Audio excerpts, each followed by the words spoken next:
समझ नहीं आ रहा अपने सैलरी इंक्रीमेंट का क्या करूं। बेटा इतना क्या सोच रहा है? अपने म्यूचुअल फंड्स के एसआईपी का टॉप अप करा ले। This is the right time. क्या? समझ में नहीं आया। बेटा इतना क्या सोच रहा है? अपने म्यूचुअल फंड्स का एसआईपी टॉपअप करा ले।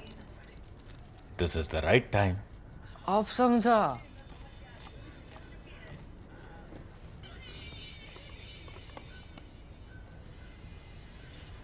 Mutual fund investments are subject to market risks. Read all scheme related documents carefully.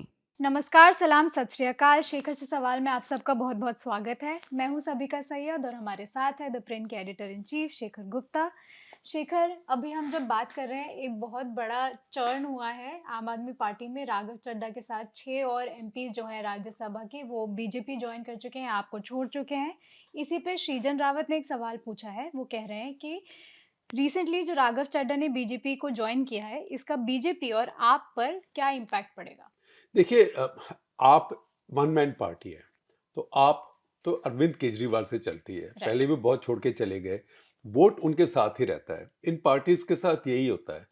आप देखिए कि जैसे टीएमसी है, ममता बनर्जी के लोग जितने भी छोड़ के चले जाए, बीजेपी चले गए, लेकिन उनका वोट उनके पास रहा। तो ये पार्टियां ऐसी हैं जिनका वोट उनके साथ रहता है, लेकिन पार्टी का जो ऑर्गेनाइजेशन है वो वीकन होता है, क्योंकि पार्टी ने इतनी मेहनत करके उन्होंने असेंबली में सीटें जीती, दिल्ली में भी जीती और पंजाब में भी जीती। उन सीटों की बिना पे उन्होंने ये राज्यसभा की सीटें दी और वो उनके हाथ से चली गई। अब उस सारी टर्म के लिए उन्होंने जो कमाई की थी वहाँ, उसका जो डिविडेंड मिला था उनको, उसका जो लाभांश मिला था, वो खत्म हो गया और एक हवा भी हो गई कि उस पार्टी में कोहेजन नहीं है। लेकिन इससे एक बात ये भी अंडरलाइन होती है कि जब पार्टी राज्यसभा सीटें और लोगों को देती हैं तो क्या सोच के देती हैं, वो आइडियोलॉजी के बेसिस पे देती हैं कि नहीं देती हैं। और कई पार्टीज अब ऐसी हैं जो किसी कॉरपोरेट को दे देती हैं या किसी ऐसे वकील को जो आपसे लिंक नहीं होता उसको दे देती हैं। वो मैं समझ सकता हूँ कि ने कपिल सिब्बल को सीट दी क्योंकि उनके केसेस लड़े उन्होंने, वो एक अलग चीज़ है। लेकिन ये एक अलग तरह की फिनोमिनन शुरू हो गया है, खास करके छोटी पार्टीज का, कि कई सीटें ऐसे लोगों को देते हैं जिनका पार्टी से या राजनीति नीति से कुछ लेना देना होता ही नहीं है। अब उसमें राघव चड्ढा नहीं है। राघव चड्ढा तो एक्टिव पॉलिटिक्स में थे और पंजाब के एक तरह से इंचार्ज में थे काफी समय, लेकिन राघव चड्ढा के साथ काफी समय से एक खिंचातानी चल रही थी। और कुछ ऐसे भी लगता है कि जब काफी रेड्स वगैरह शुरू हुई, केसेस शुरू हुए आम आदमी पार्टी के नेताओं के ऊपर, तो कुछ लोग उनमें से अपने आप को डिस्टेंस करके बैठ गए थे। उनमें से राघव चड्ढा भी एक थे।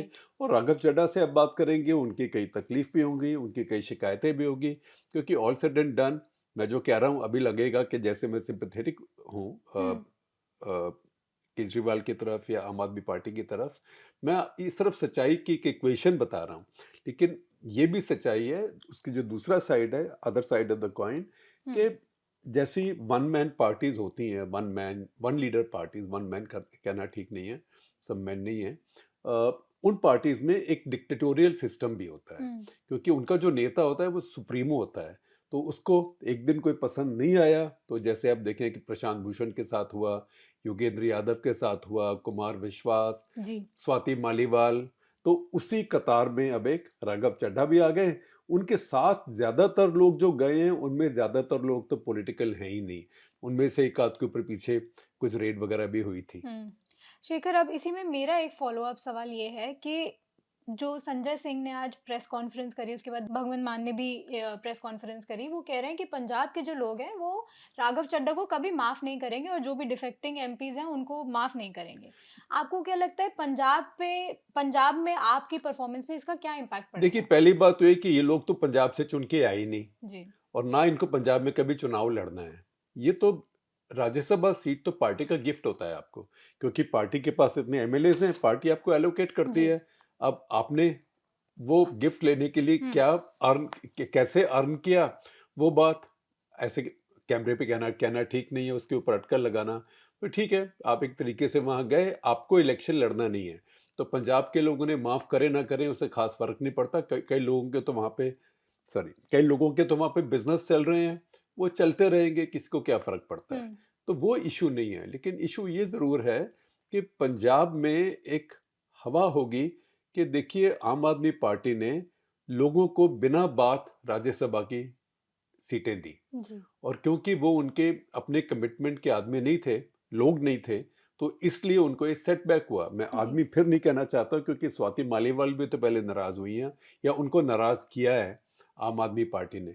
तो ये होता है, आम आदमी पार्टी की कमजोरी है। मैं इसके ऊपर एक नेशनल इंटरेस्ट पे लिख चुका हूँ, और उसके बाद दो एक बार कह भी चुका हूँ, और कई बार लोग इरिटेट हो जाते हैं कहने से कि बिना आइडियोलॉजी के कोई पार्टी लंबी चलाना मुश्किल होता है। बहुत मुश्किल राजनीति में लंबी दौड़ का घोड़ा होने के लिए, लंबी रेस का घोड़ा होने के लिए आपको एक आइडियोलॉजी कुछ रखनी पड़ती है। जी आम आदमी पार्टी की है ही नहीं।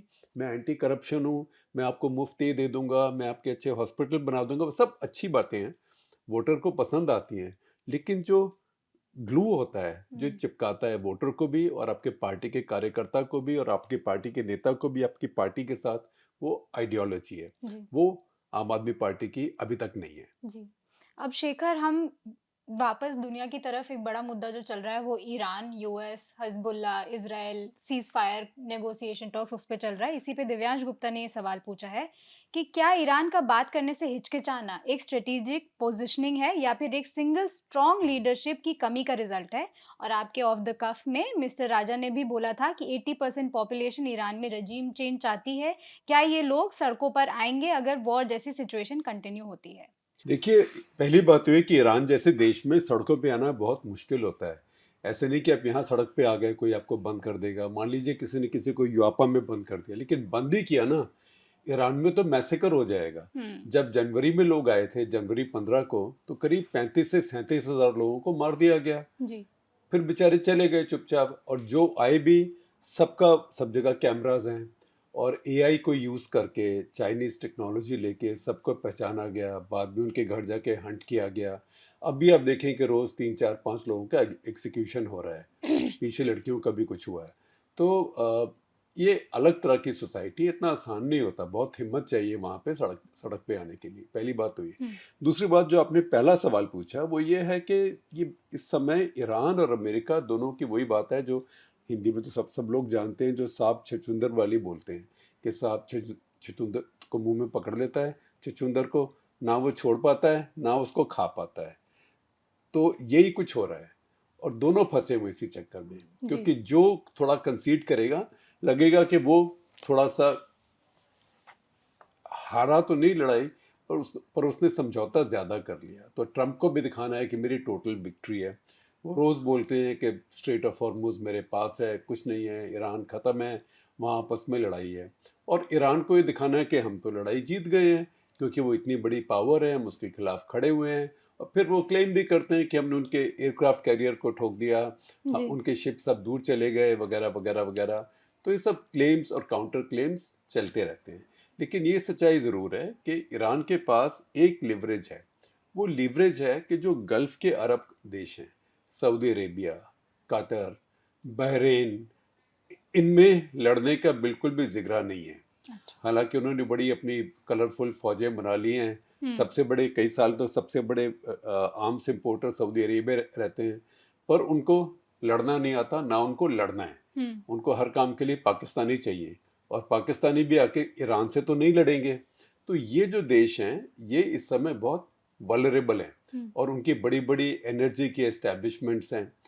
उनकी वो फुल्ली प्रोटेक्शन के लिए अमेरिका के दिए हुए इक्विपमेंट्स के ऊपर निर्भर हैं। लेकिन ईरान अगर उनको एक तरह से सैचुरेट फायर करता है, सैचुरेशन के साथ अगर 50 मिसाइल फायर करता है, तो एक तो चला जाएगा अंदर, 2 चले जाएंगे, या 500 ड्रोन भेजता है तो 5 पहुंच जाएंगे। उसी से काफ़ी डैमेज हो जाती है, क्योंकि कि बहुत ही डेलिकेट जो ऑयल, पेट्रोलियम, हाइड्रोकार्बन के इंस्टॉलेशंस होती हैं या पोर्ट्स होते हैं।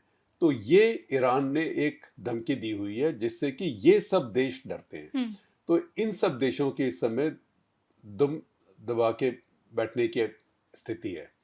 इजराइल नहीं डरता है, और एक ताजुब है, यूएई भी नहीं डरता है, लेकिन बाकी सब बहुत डरते हैं, और बहुत डरने से वो एक प्रेशर डाल रहे हैं ईरान के साथ कोई तरह का समझौता कर लिया जाए।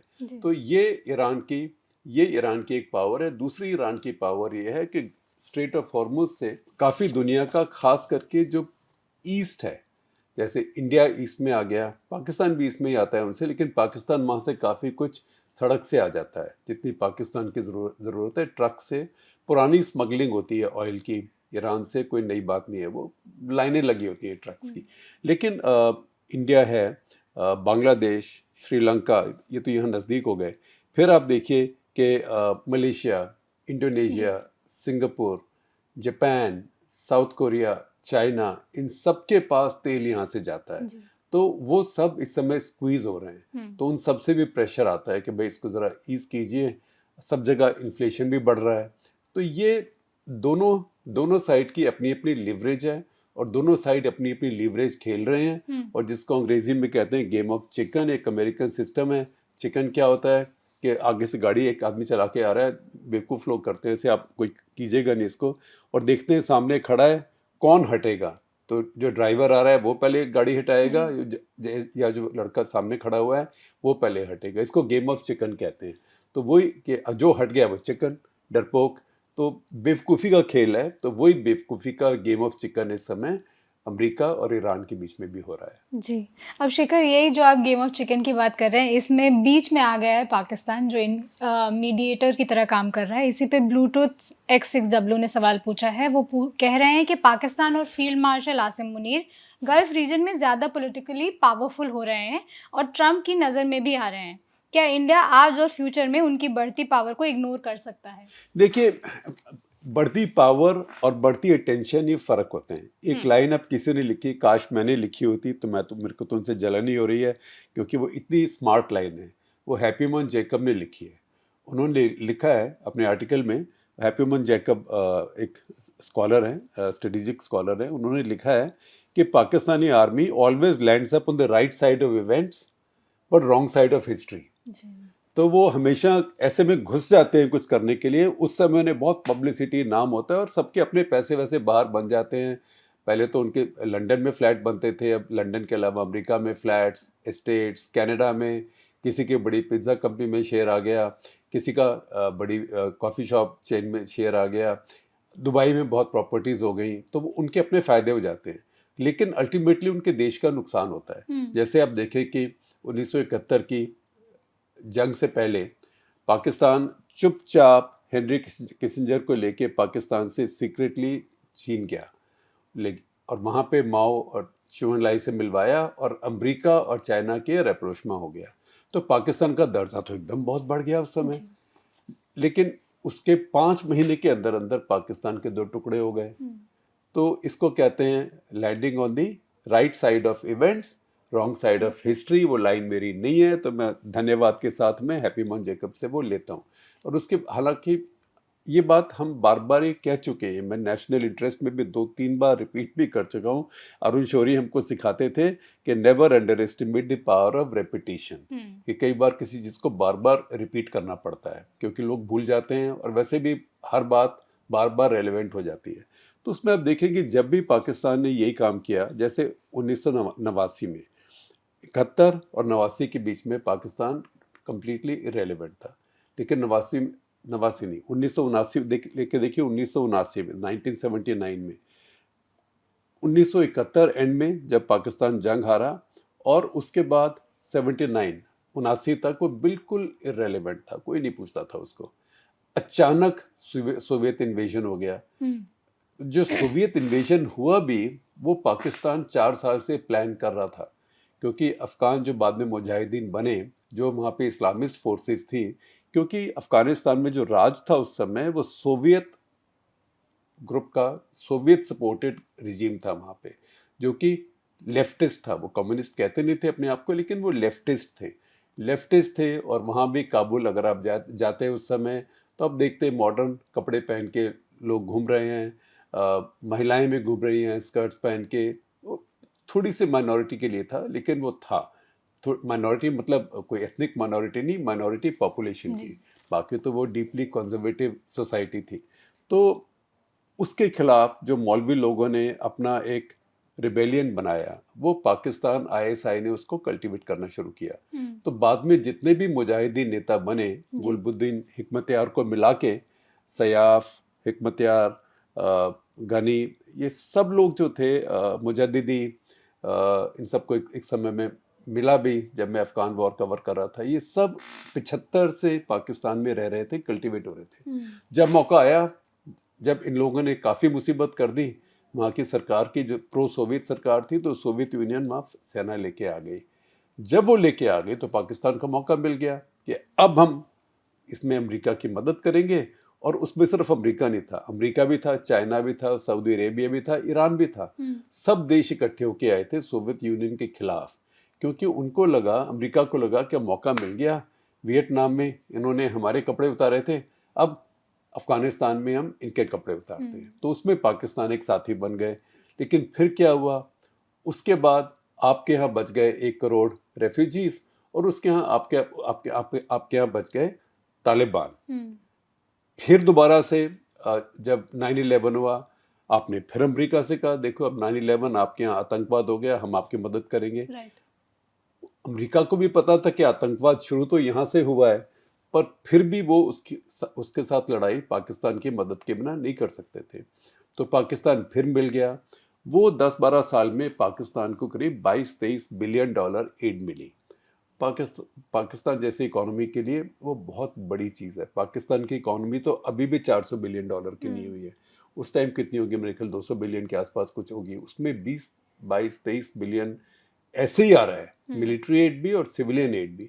उसमें से काफ़ी जनरल्स की, लोगों की, एलिट्स की पॉकेट में भी गया, लेकिन वो फ़ायदा हुआ। लेकिन फिर क्या हुआ, उसके बाद अमेरिकन तो चले गए, उन्हीं तालिबान से आपकी दुश्मनी हो गई और तहरीक तालिबान पाकिस्तान पैदा हो गए। तो ये बात को देख के हमें हर चीज़ का शॉर्ट टर्म व्यू नहीं लेना चाहिए। ये पाकिस्तान का स्टाइल है, हर चीज़ का शॉर्ट टर्म व्यू लेना। ये सब क्रिकेट जानते हैं, तो ये ऐसा है कि क्रिकेट खेल रहे हैं आप, तो खड़े होके आपने 2 6 मार दिए, अब बोले कमाल है, हमने इंडिया के टॉप मोस्ट बॉलर को, बुमराह को 3 6 मार दिए, मैच हार गए उसके बाद में। तो फिर आप मैच हार गए वो तो याद करेंगे नहीं, आप बोलेंगे कि 3 6 मार दिए थे। लेकिन इंपॉर्टेंट चीज़ क्या है, इंपॉर्टेंट चीज़ ये कि मैच कौन जीता या मैच कौन हारा। तो वो लॉन्ग टर्म एक बात होती है। तो पाकिस्तान टैक्टिकली हमेशा बहुत तेज़ रहता है, लेकिन उसका कारण ये भी है कि जो पाकिस्तान के जो आर्मी लीडरशिप है वो लॉन्ग टर्म सोचने वाली नहीं है। कोई जैसे एक समय अयूब खान थे, कुछ उन्होंने लॉन्ग टर्म सोचा, लेकिन उनकी इंटेलेक्ट लिमिटेड थी।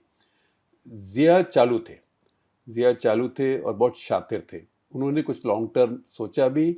इसीलिए आप देखिए अभी भी पाकिस्तान के आइडियोलॉजी में एक ज़ियाइज़म का एलिमेंट अभी सस्टेन करता है, जो कि अयूब का नहीं रहा है, लेकिन फिर वो भी ख़त्म हो गया। तो ये टैक्टिकल थिंकिंग वाला देश है और टैक्टिकल थिंकिंग वाली एलीट है।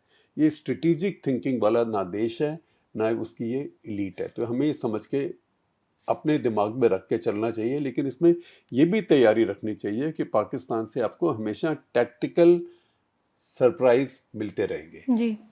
अब शेखर कुछ ही दिन गुजरे पहलगाम अटैक को 1 साल पूरा हुआ। इसी पे चंदन चौधरी ने सवाल पूछा है। वो पूछ रहे हैं कि पहलगाम में सिक्योरिटी दूसरे एरिया से ज़्यादा है, फिर भी कुछ लैक्सिटी दिखती है।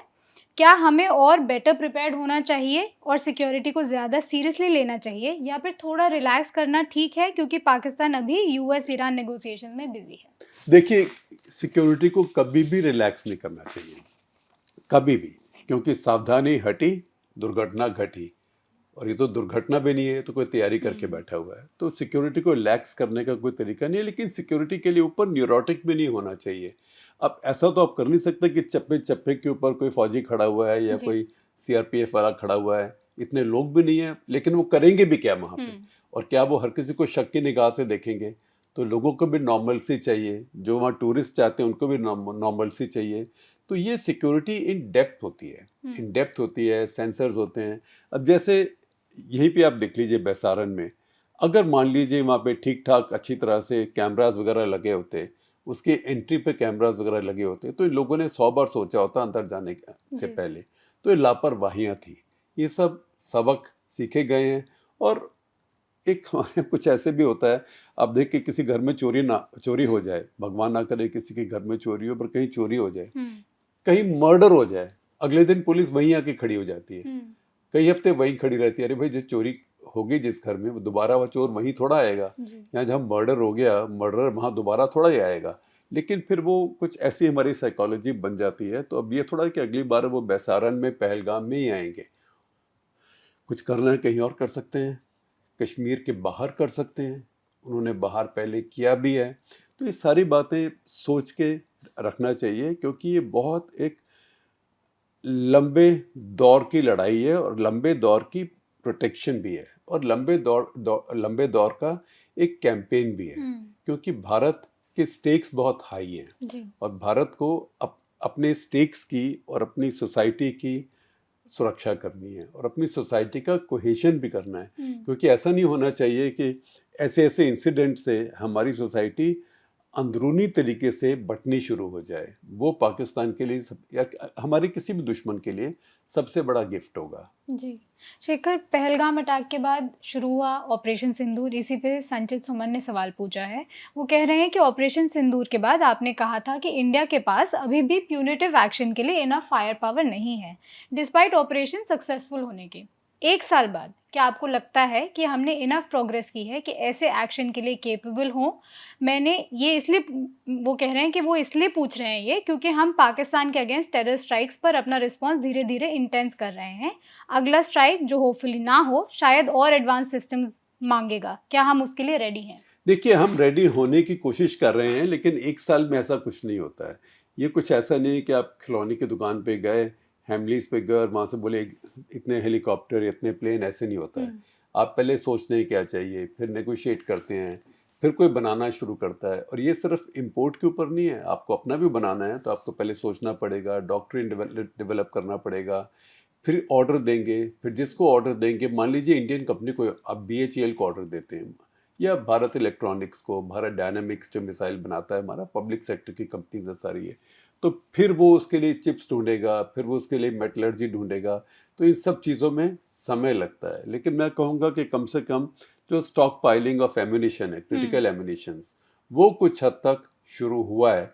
क्योंकि अब आप देखें कि इतनी बड़ी सुपर पावर है, अमेरिका जैसी बड़ी सुपर पावर तो आज तक कोई हुई नहीं, उसको भी 40 दिन ईरान में लड़ने के बाद ये लगा कि जो उसके क्रिटिकल म्यूनिशंस हैं उनका स्टॉक पाइल कम हो रहा है। तो इसकी कोई हद नहीं होती, लेकिन फिर भी जितना हम लोग रखते हैं उससे ज़्यादा हमें रखना चाहिए। और मुझे लगता है कि हम रख भी रहे हैं, लेकिन इसके साथ साथ कई और आइडियाज़ आए हैं जो लार्जर सुधार के हैं, रिफॉर्म के हैं हमारे डिफेंस मैनेजमेंट में। उसमें समय लगेगा, थोड़ी डिबेट भी चल रही है, थोड़ी बातें भी चल रही हैं। मैं समझता हूँ कि ये जो एक पहलगाम या ऑप सिंदूर की एक जो वेकअप कॉल थी, उससे हमें इन 3-4 सालों में बहुत भारी फायदा होने वाला है। जी, अब इसी पे गौतम सिंह ने भी एक सवाल पूछा है। वो पूछ रहे हैं कि ऑपरेशन सिंदूर को लगभग 1 साल हो गया है और अभी भी आर्म फोर्सेस सोशल मीडिया पर कई बार ये पोस्ट करता है कि ऑपरेशन सिंदूर कंटिन्यूस है। उनको ये नहीं समझ आ रहा कि इसको कंटिन्यू करने का रैशनल क्या है, क्या इसका कोई ऑपरेशनल पर्पस है? देखिए, मुझे भी बिल्कुल समझ नहीं आ रहा, किसी को समझ आ जाए तो मुझे बता दीजिएगा। मुझे लगता है कि उस समय एक मोदी सरकार ने कह दिया नहीं, कि ताकि लोग अलर्ट रहें और आर्म फोर्सेस भी एक तो अलर्ट रहें, और दूसरी बात तो एक सेंस ऑफ अर्जेंसी थी। और इन सब चीज़ों का चुनाव वगैरह में तो काम आता ही है कि देश को खतरा है तो फिर लोग रैली राउंड करते हैं। तो ये सारी बातें, अभी कोई ऐसा ऑपरेशन चालू नहीं है और ये देखने की बात है कि पाकिस्तान से अगली प्रोवोकेशन कब आएगी। क्योंकि देखिए, एक सच्चाई है कि भारत का पाकिस्तान के अंदर अगर शांति रहे तो कोई मिलिट्री ऑब्जेक्टिव नहीं है। भारत पाकिस्तान के ऊपर अटैक नहीं करने वाला है, पाकिस्तान को भारत से खतरा नहीं है, अनलेस अगरचे वो खतरा मोल ना ले तो पाकिस्तान को खतरा नहीं है। तो ऐसे में अब ऑप सिंदूर, जब सेनाओं को भी मेरा कहना अब यही है, मैं कुछ लिखूंगा भी 1-2 हफ्ते में, कि हमें अब मैंने 10 लेसन एक बार बोला था, 2 दिन हो गए कर्तक लेटर में, आप उसका शेयर कर लीजिएगा लिंक, कि 10 सबक हमने क्या सीखे ऑप सिंदूर से। उसमें एक मैं भूल गया, और शायद अच्छा हो गया कि भूल गया, क्योंकि मैं उसको अब इलेबोरेट कर सकता हूँ एक ओपिनियन आर्टिकल में, कि अब हमें पुरानी बातें छोड़ देनी चाहिए कि ऑप सिंदूर में हमने क्या किया, ऑप सिंदूर में वो वहाँ गए, उसका वीडियो देखो। छोड़ो कल की बातें, वो हो गई। अब आगे के बारे में सोचिए। देखिए इंसान की टेंडेंसी क्या होती है, मिलिट्री साइंस में भी और ये मिलिट्री लीडरशिप्स की भी, कि सब पुरानी लड़ाई को, जंग को दोबारा लड़ते हैं। हमारे जो जनरेशन है, मैं तो 5 साल का था जब 1962 की वॉर हुई, तो हमारे दिमागों में अभी भी, हमारी जनरेशन के दिमाग में अभी भी 1962 का स्कार है। तो हम सब मेंटली की बार 1962 की वॉर दोबारा लड़ते हैं। लेकिन आज अगर भगवान ना करे, खुदा ना खास्ता, अगर फिर से 65 साल 70 साल के बाद ऐसी जंग हिमालय में होती है तो वैसी नहीं होगी। उसका कैरेक्टर बिल्कुल अलग होगा, उसका तरीका बिल्कुल अलग होगा।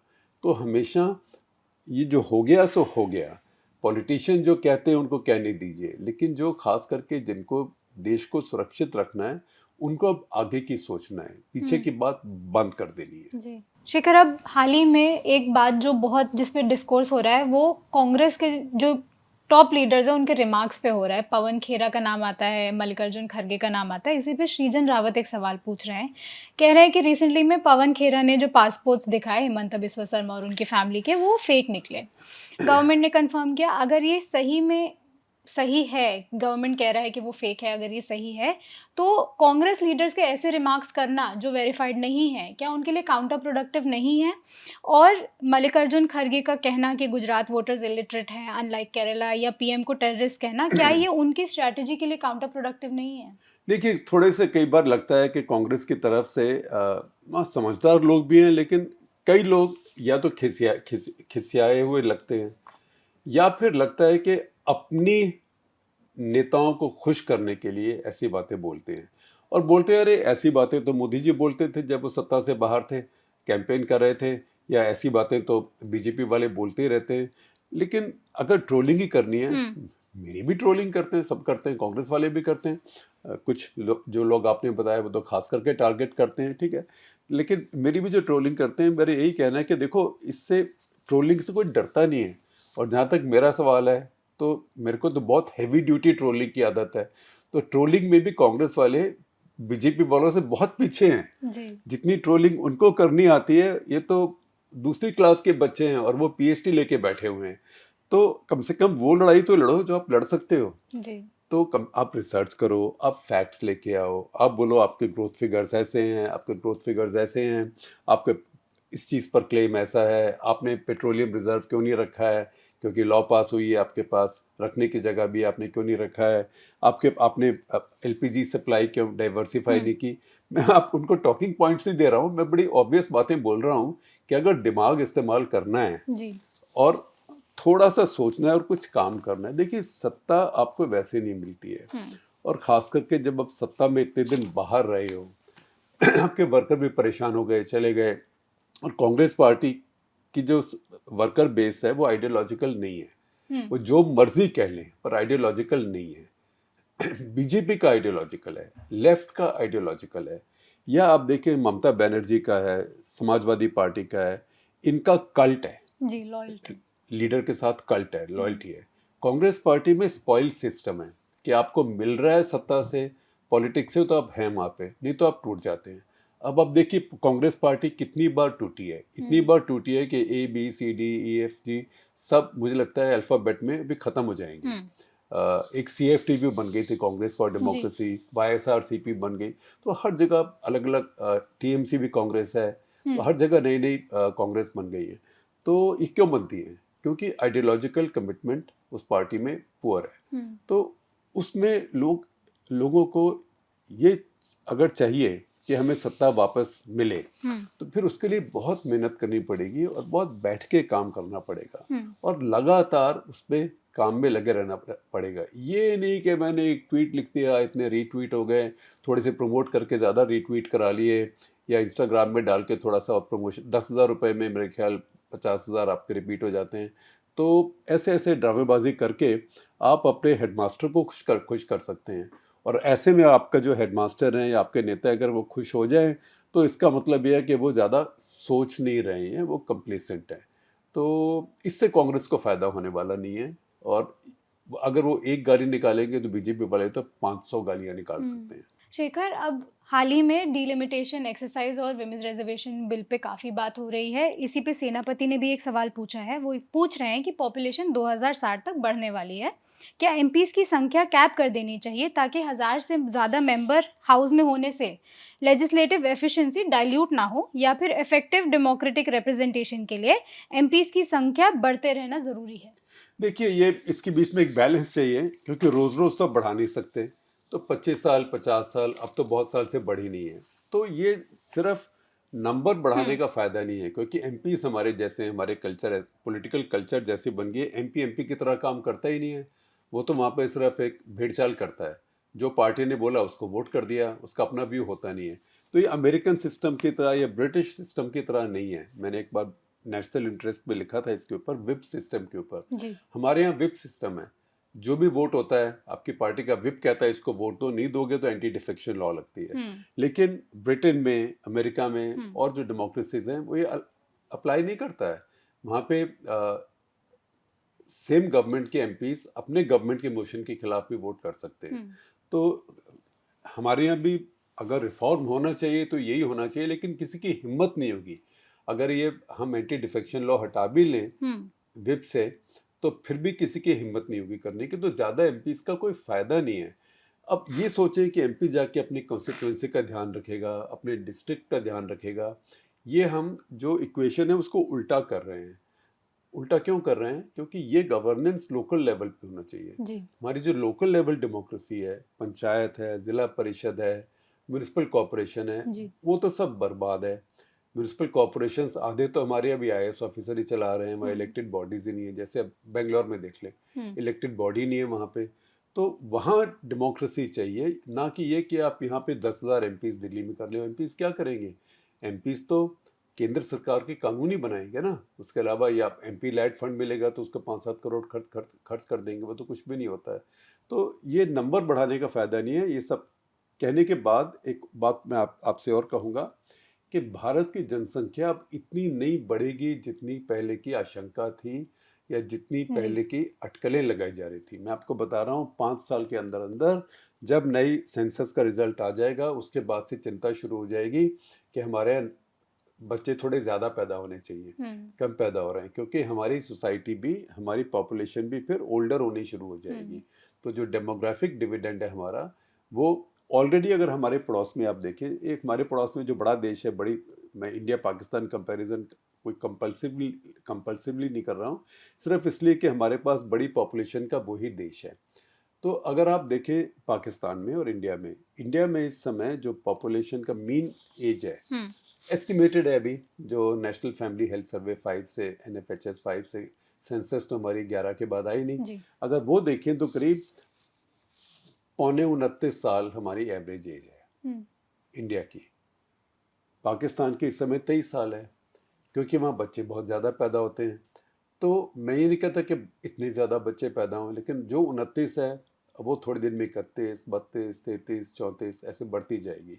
तो जब आपकी एवरेज एज बढ़ती है तो उसके साथ क्या होता है कि आपकी एज जो 60 से ऊपर होती है या 65 से ऊपर होती है, उन लोगों की भी बढ़ती जाती है, क्योंकि आपके लोग जी भी लंबा रहे हैं।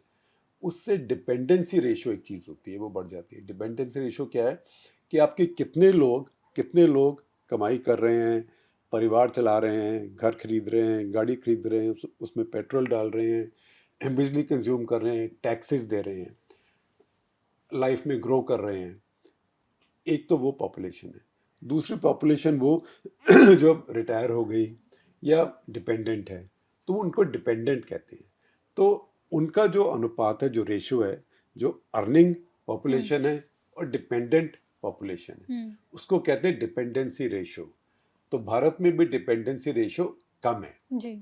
लेकिन चाइना में अगर आप देख लें तो डिपेंडेंसी रेशो अभी बहुत ज़्यादा हो गई है। अच्छा। चाइना में इस समय जो उनकी मीन एज है वो 40 साल हो गई है। ओके। तो उनको बहुत घबराहट है कि अब बच्चे आ नहीं रहे हैं, नए यंगस्टर्स नहीं आ रहे हैं, तो इनका ध्यान कौन रखेगा, टैक्स कौन देगा। अगर वेलफेयर सिस्टम भी बनाना है ओल्ड एज के लोगों के लिए तो टैक्स कहाँ से आएंगे। जापान में भी ये चिंता है।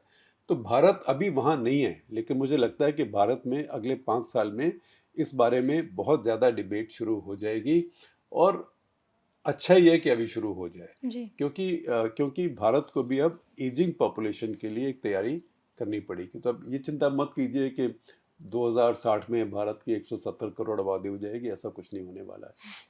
शेखर, अब हम इलेक्टोरल सिस्टम्स की बात कर ही रहे हैं तो इस पे मधुसूदन द्विवेदी ने एक सवाल पूछा है। वो हवाला दे रहे हैं हरियाणा के 2024 के इलेक्शन का। वो कह रहे हैं कि कांग्रेस 1% से भी कम वोट डिफरेंस से हार गई थी। इंडिया कोई स्वीडन या जर्मनी जैसा सिस्टम नहीं है जहां रूलिंग पार्टी ऑपोजिशन के लोकल काम में सपोर्ट करे। यहाँ उल्टा होता है। तो जिन लोगों ने कांग्रेस को वोट दिया उनके वोट के साथ ये कितना बड़ा अन्याय है। इसलिए उन्हें लगता है कि इंडिया के असेंबली इलेक्शंस में प्रोपोर्शनल रिप्रेजेंटेशन की ज़रूरत है, मतलब वोट परसेंटेज के हिसाब से सीट्स मिले। इस सब पे आपका क्या कहना है? देखिए, ये एक इटर्नल डिबेट है जी हर लोकतंत्र में, लेकिन परफेक्ट सिस्टम कोई नहीं है। अभी आपको मैं इजराइल के एग्जांपल देता हूँ। वहाँ प्रोपोर्शनेट है। अब प्रोपोर्शनेट ऐसा है कि वहाँ किसी की भी 30-35 सुपर सीटें आती नहीं, मैक्सिमम 120 की उनकी पार्लियामेंट है, क्नेसेट बोलते हैं उसको। 61 आ गए तो आपकी मेजोरिटी है। जिसकी 30-32 आ जाए वो फिर बाकियों को मिलके कहीं कीट कहीं का रोड़ा, वो अपना भानुमति का कुनबा जोड़ लेता है। ऐसे इस समय नेतन्याहू का है। अब उसमें आप देखें राइट के और राइट के और राइट के, अब उनके जो कोएलिशन में, और लेफ्ट के भी कई बार आ जाते हैं। हालांकि लेफ्ट इस टाइम इजराइल में बहुत कम रह गया है। एक ज़माना था इजराइल में लेफ्ट का ही राज होता था, लेबर का, वो ख़त्म हो गया समय के साथ साथ। लेकिन डिफरेंट शेड्स ऑफ राइट है। लेकिन उसमें भी राइट ऑफ नेतन्याहू भी हैं, जैसे स्मोट्रिक हैं, बेन गुइर हैं। वो तो कहते हैं सारी वेस्ट बैंक के जो एरियाज़ हैं उन सबको ऑक्यूपाई करके, कॉलोनाइज करके, और सारे पैलेस्टीनियंस को यहाँ से बाहर निकाल दो। उसी टाइप के लोग हैं जो काफ़ी एक्सेसेस कर रहे हैं वेस्ट बैंक में जाके, जिनको इजराइल की भी कुछ प्रेस इस समय ज़ायनिस्ट टेररिस्ट बोल रही है। ज़ायनिस्ट टेररिज्म, तो वो बहुत हार्ड राइट है, और वो इतना हार्ड राइट है कि आप उसका फ़ायदा भी उठाते हैं। वो कहते हैं कि हमें तो फौज में जाने की ज़रूरत नहीं। इजराइल में तो हर नौजवान को फौज में जाना होता है एक समय, 2 या 2.5 साल के लिए। हाँ, लेकिन वो कहते हैं हमें एग्जेम्पशन मिलनी चाहिए, क्योंकि हम बिल्कुल डिवोट लोग हैं, हम इस लाइन के हैं, और हम तो फौज में जाएंगे नहीं। तो उनको फौज में भी नहीं जाते, स्पेशल अलाउंस भी मिलते हैं, उनको एकोमोडेट करना पड़ता है नेतन्याहू को, और जो भी वहाँ सत्ता में आए उसको। लेकिन साथ साथ उसमें ये भी है कि वहाँ पे एक अरब लिस्ट है। तो वो अरब पार्टीज है। जो इजराइल की पॉपुलेशन है 20% अरब है, ज़्यादातर उसमें मुस्लिम है। ये वेस्ट बैंक पैलेस्टीनियंस नहीं है, ये इजराइल के अरब है। इजराइल के बल्कि स्पोक्समैन थे उनकी एम्बेसी में काफ़ी समय, मोहम्मद हायब, वो बेदुइन थे। तो वो भी वोट देते हैं, उनकी अपनी पार्टीज हैं, उनको भी प्रोपोर्शनेटली अपनी सीटें मिल जाती हैं। तो मान लीजिए उनको 10 सीटें मिल गई, तो उनके बिना कोएलिशन बनेगा नहीं। तो आमतौर पे हर कोएलिशन में वो भी हिस्सेदार होते हैं, अभी भी हैं। तो ये उसमें अलग तरह के कुछ पैराडॉक्सेस आते हैं, और इंस्टेबिलिटी भी रहती है। उसमें से एक पार्टी आपकी सरकार को गिरा सकती है, एक भी बाहर जाए। और उसमें कई बार मजेदार बातें भी होती हैं। जैसे पोलैंड में सिस्टम है, तो पोलैंड में एक बार नेशनल बियर ड्रिंकर्स पार्टी की 2 सीटें आ गई। तो फिर क्योंकि बियर ड्रिंकर्स इसलिए कि वो रिफॉर्मिस्ट पार्टी थी कि लोग वोडका बहुत ज्यादा पीते हैं। तो वोडका से हटके अब लाइटर अल्कोहल पे आइए, बियर पर आइए। तो नेशनल बियर ड्रिंकर्स पार्टी आ गई। तो हर तरह की चीजें होती हैं, कोई परफेक्ट सिस्टम नहीं होता है। तो हमने जो यूके का सिस्टम था उसको फॉलो किया, और उसी पे हम हैं। जी शेखर, अब एक ग्लोबल टर्न लीडरशिप में हंगरी में भी हुआ है। ये इस पे सवाल अर्जुन मलिक ने भेजा है। वो कह रहे हैं कि हंगरी में विक्टर ओरबान की हार को आप कैसे देखते हैं, जबकि पीटर माग्यार जो जीते पहले उनकी पार्टी के मेंबर थे और यूरोपियन पार्लियामेंट में अक्सर ओरबान के लाइन के अकॉर्डिंग वोट करते रहे हैं। तो इस सब पे इसको आप कैसे देखते हैं? देखिए, ये एक नया फिनोमेनन है कि लेफ्ट को जरूरी नहीं कि राइट हराए, या राइट को जरूरी नहीं है कि लेफ्ट हराए। उसी ग्रुप में से एक और आ सकता है। राइट। वो थोड़ा सा कम राइट ऑफ सेंटर होगा या ज्यादा राइट ऑफ सेंटर होगा, लेकिन महत्वाकांक्षा सबकी होती है। लेकिन इस केस में जैसे हंगरी में है, तो ओरबान डिक्टेटर बन गए थे, और उन्होंने क्या किया था, बिल्कुल जो dictatorial strong strong man leadership method होते हैं, सब उन्होंने इस्तेमाल किए थे। अपने डिसिडेंट्स को बंद कर दिया, कईयों को देश से निकाल दिया, और अपने जो ओलिगार्क उनके दोस्त थे, बड़े बड़े बिजनेस वाले, उनको बोला कि जो मीडिया कंपनीज है उनको खरीद लो। उन सबको खरीद लिया, सबको काबू में किया हुआ था। ट्रम्प से भी दोस्ती थी। उन्हीं के साथ मैग्यार थे। मैग्यार भी राइट ऑफ सेंटर है, वो लेफ्ट ऑफ सेंटर नहीं है। तो उन्होंने राइट ऑफ सेंटर, लेकिन थोड़े से सेन राइट ऑफ सेंटर हैं, और लोगों को लगा कि अरे ओरबान बहुत आगे चला गया। तो नेशनलिज्म तो हमें चाहिए, हमें इमिग्रेशन भी नहीं चाहिए, हमें अपनी यहाँ मैसअप वो नहीं करना है जो कि यूरोप के और देशों में हो गया है, जी। जहाँ इतनी ज़्यादा डाइवर्सिटी हो गई, खास करके लीबिया, सीरिया, कुछ अफगानिस्तान से, बट ज़्यादातर लीबिया, सीरिया जो फेल्ड स्टेट्स हैं मिडल ईस्ट की, वहाँ से बहुत लोग आ गए जी। और उनके गेटोज बन गए, तो वहाँ पे सोशल टेंशन्स शुरू हो गई। हम्म, तो हंगरी को ये नहीं चाहिए। हंगरी इज बिल्कुल anti immigration, totally. Hungary, Slovakia, Poland भी फुली एंटी इमिग्रेशन है। तो वहाँ तक ठीक है, लेकिन उसके बाद जो डिक्टेटोरियल तरीके थे लोगों को पसंद नहीं आए। और मैग्यार ने क्या किया, और ये एक सबक है, उन्होंने नेशनलिज्म को बिल्कुल नहीं छोड़ा। क्योंकि कई बार करते हैं क्या, जब लेफ्ट और राइट की लड़ाई होती है, तो लेफ्ट साइड होती है वो नेशनलिज्म को छोड़ देती है, या एक इम्प्रेशन बना देती है कि हम नेशनलिज्म के ऊपर हम उदार हैं, या हम कमज़ोर तो नहीं कहूँगा, हम उदार हैं, या लूज डेफिनेशन है नेशनलिज्म की। वो वोटर आजकल पसंद नहीं करते हैं। इस केस में भी क्योंकि मैग्यार ने वो डेफिनेशन नहीं ली, वो फिर नेशनलिस्ट ही रहे, लेकिन उन्होंने कहा मैं नेशनलिस्ट हूँ लेकिन मैं डिक्टेटर नहीं हूँ। मैं जान के आपको दिखा रहा हूँ कि वो फर्दर टू द राइट थे ओरबान उनके, और ये भी राइट ऑफ सेंटर थे, इसलिए वो जीते। तो ओरबान के काफ़ी वोटर फिर ऑटोमेटिकली इनको ट्रांसफ़र हो गए। राइट। शेखर, आज का हमारा एपिसोड यहीं समाप्त होता है। बहुत बहुत शुक्रिया हमारे सारे मेंबर्स के सवालों के इतने इंटरेस्टिंग और इतने डिटेल जवाब देने के लिए। हम फिर हाजिर होंगे अगले हफ्ते एक और शेखर से सवाल के साथ।